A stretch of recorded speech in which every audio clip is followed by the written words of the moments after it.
දිසාවක්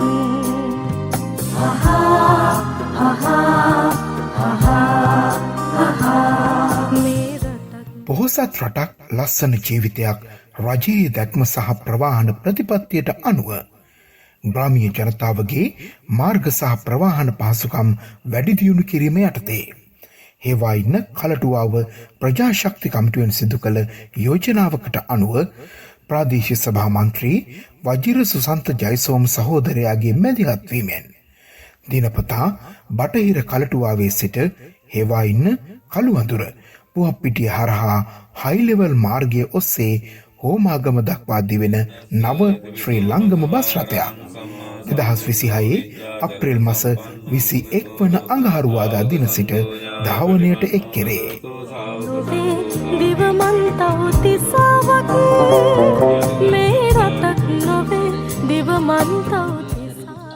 පෙරවරු 4:45ට කලටුවාවෙන් හෝමාගම බලා පිටත් වන මෙම බස් රථය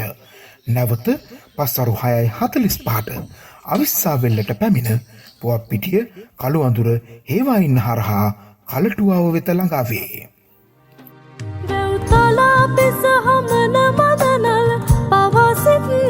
මුල් අවස්ථාවේ හෝමාගම දක්වා ධාවනය වන මෙම බස් රථය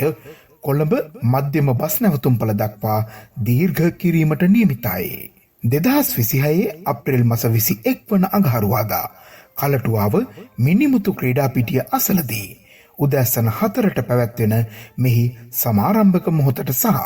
4:45ට යෙදෙන සුබ මොහොතින් පළමු ධාවන චාරිකාවට එක්වන මෙන්ද එදින සිට මෙම බස් රථයේ සේවය අවශ්‍යතාවය පරිදි ලබා ගන්නා මෙන්ද ප්‍රදේශවාසී ඔබ සැමගෙන් හේවා ඉන්න කලටුවාව ප්‍රජාශක්ති කමිටුව කාරුණිකව ඉල්ලා සිටිමු. මේ රටක් නොවේ දිවමන්තව දිසාවක්